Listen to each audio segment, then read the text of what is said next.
था जिसमें जो है वो अफसर एनएफयू मांग रहे हैं और बोल रहे हैं कि जवानों को एसीपी मिलती है, इसलिए हमें जो है वो एनएफयू मिलना चाहिए। तो आप इसमें थोड़ा विस्तार से बताइए कि क्या है वो, क्यों जनता को गुमराह कर रहे हैं अफसर जो हैं, और जनता को जो अफसर के पीछे नहीं जाना चाहिए, थोड़ा इनके बारे में बताइए आप।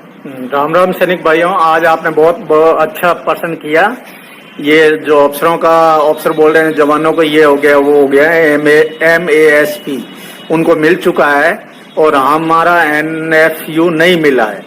तो हमारा ये है कि अगर अफसरों के लिए संदेश है, MASP मिला है तो उसका टाइम पीरियड क्या है वो पहले सोचो। कम 8 साल के बाद 8 साल का गैप दिया है, तो चलो पहले तो 8 साल को मिलेगा, उसको नायिका मिलेगा और 16 को, फिर बाद में क्या वो उसको MASP मिलने के बाद में वो नहीं जानी कि आपका ये कहना है कि जो समय हमारा 8 साल का रखा है, 8 साल में तो ऑलरेडी नायक बन जाता है और 16 साल के अंदर हवलदार बन जाता है, वो भी साल में जो है वो नहीं, वो बात सही है आपका कहना है, लेकिन उसका मैं आपको एकदम खुलासा करता हूँ कि 16 साल में मान लो सिपाही है उसको MASP मिल गया, तो उसके बाद में उसको तो 17 साल के बाद में तो रिटायर आना पड़ेगा, तो 24वां किसको मिलेगा?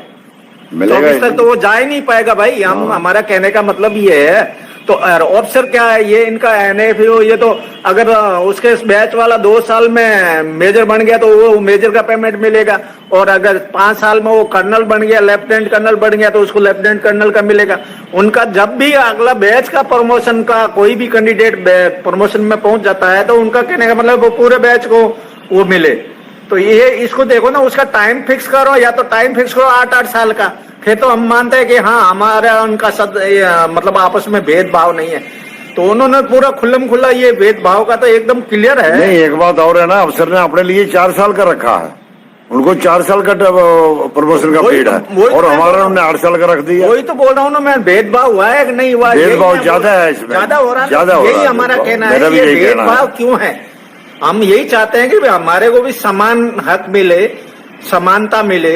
हाँ, जो फर्क है वो तो रहेगा, लेकिन चीज जो नियम लागू है वो तो एक सबके लिए एक होना चाहिए। जबकि सब हर चीज का मांग कर रहे हैं भाई एक कानून लागू हो सबके लिए, तो एक कानून कहाँ हुआ? एक तो 4 साल को मिल रहा है या प्रमोशन होते मिल रहा है, और एक को मिल रहा है 8 साल और 16 साल।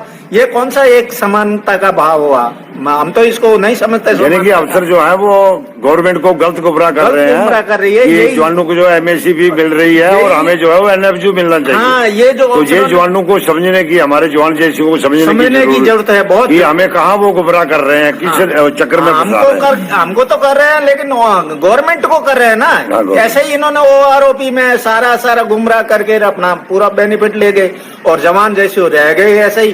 क्यों? उनका तो कोई बोलने वाला था नहीं आगे, इन्होंने जो बोला वो गवर्नमेंट ने कर दिया। तो कम से कम ये चीज है ना, भेदभाव की खत्म करो, समानता लाओ। और अगर इसमें डाउट है कि हम गलत हैं, तो जैसे आपने बोला ही है कि भाई ये 3 जजों की कमेटी बनाओ, रखेगी, उनमें से जो फैसला होगा, दूध का दूध, पानी का पानी, और वो हमारे को मंजूर होगा। हम ये नहीं कहते कि वो नहीं मानेंगे, तो वो कमेटी बैठाओ और उसको पीरियड दो भाई, 3 महीने का टाइम है, उसमें सबका अपना अपना पक्ष सुनने के बाद में वो फैसला देगी, वो बिल्कुल मानिए। यही हमारा संदेश है सभी भाइयों को। और एकता में ही बल है, ये बात बिल्कुल क्लियर है। जब तक अपन एक साथ नहीं रहेंगे, आपस में बिखरते रहेंगे अलग अलग, वो एक कहीं जा रहा है, एक कहीं जा रहा है, तो इससे अपन का संगठन का मजबूता ही नहीं होता। जब मजबूत एक होकर हम करेंगे तो कुछ भी कर सकते हैं, एक नहीं है तो कुछ नहीं कर सकते। यही मेरा सभी सैनिक भाइयों से संदेश है। राम राम, जय हिंद, जय भारत। अच्छा विजय सर, आप बताइए, जो अगले दिन क्षेत्रीय को जो MSP का केस था, तो उसमें डेट और आगे ले गए हैं, तो आप इसके बारे में क्या थोड़ा विस्तार से बताएं जनता को थोड़ा। क्या और अफसर बोल रहे हैं कि नहीं मिलना चाहिए, मतलब जवानों को जो है बराबर हो ही नहीं सकता है। कर्नल साहब बोल रहा, ये कर्नल साहब बोल रहा है कि ये बराबर हो ही नहीं सकता। सर देखिए, मैं बताता हूँ कि आपको असमानता कहाँ से आनी शुरू हुई। 2004 में जो है बाघा कमीशन आया। बाघा कमीशन में जो है जवान को जो है ACP दी गई, जवान को ACP दी गई, और अफसर को जो है रैंक दिया गया। हमें ACP दी गई है सिर्फ फाइनेंशियल, और उनको दिया गया है सीधा रैंक। जैसे कि पहले उनका पहले जो है अफसर का सेकंड लेफ्टिनेंट से शुरू होता था। बागा कमीशन में तो उन्होंने वो रैंक ही खत्म कर दिया। हमारा सिपाही रैंक खत्म हुआ क्या? तो हमारा भी नायक से शुरू करना चाहिए था उनको। देखिए, समानता और असमानता, ये जो भी अफसर आपको बरकरार रहे हैं ना कि ऐसा होना चाहिए, मत जाइए इनके पीछे, क्योंकि इन्होंने तो बागा कमीशन में अपने तो रैंक ले लिए, लेकिन जवानों को कौन सा रैंक दे दिया? नहीं, सही बात है आपकी, क्योंकि सिपाही रैंक तोड़ना चाहिए था, डायरेक्ट नायक की होना चाहिए। जब हवलदार एक दिन से भी अगर ओवरेज हो जाए तो क्या उसको नायब सूबेदारी मिलती है? नहीं मिलती। अच्छा, एक बात और है सर, और ये लोग चाहते हैं कि हमारे जो आप NFU बता रहे थे कि हमारे जो समकक्ष हैं, जो मेरे साथ भर्ती हुआ उसको अरे यही बताइए ना कि कितने हवलदार वापस चले जाते हैं एक एक दिन के उससे, तो क्या उनको सूबेदार मेजर वाली या ऑर्डिनरी कैप्टन वाली पेमेंट मिलती है? अगर हमको मिले तो उनको मिले, कीजिए। अगर डिमांड उनकी ये है कि हमें ये मिलना चाहिए तो हमें क्यों नहीं मिलना चाहिए, मुझे ये बताइए। समानता तो यहाँ होनी चाहिए। और रही बात कोर्ट की, तो देखिए कोर्ट में भी कोर्ट के फैसले के बारे में तो हम बोल नहीं सकते, क्योंकि एक तो टाइम ऐसा दिया जाता है 3 बजे का टाइम। अगर कोर्ट जो है हमें सुबह का टाइम देना तो ज्यादा बेटर रहेगा। और ये जो है अफसरों ने जो है वो पेंशन भी तो लेफ्टिनेंट मतलब कि कैप्टन मेजर सब खत्म कर दिए बीच से। हाँ, तो हमारे भी तो रैंक इनको खत्म करना चाहिए था ना। इनका जो आया है वो 21 साल 6 महीने कुछ ऐसे करके है, मैं बहुत अच्छे से तो जानकारी नहीं, तो उसके अंदर जो है जो अपना captain, lieutenant, major, lieutenant colonel, ये सब कर्नल की वो लेंगे सीधे TS कर्नल की पेंशन देते हैं। हमारे जो है, और हमारा कोई रैंक खत्म नहीं किया है। हमारे सिपाही, लांस नायक, नायक और हवलदार वो कहाँ तक जाएगा? हमारी तो डायरेक्ट एम्बेसडर से करनी चाहिए थी इनको। उस हिसाब से अगर हम अफसर के हिसाब से जाते हैं अगर उनके तो हमारा सिपाही, नायक, हवलदार खत्म करके सीधी एम्बेसडर की पेंशन होनी चाहिए। रैंक इनको रखना चाहिए था। अगर इन्होंने ऐसा किया तो हमारे साथ भी ऐसा ही करना था।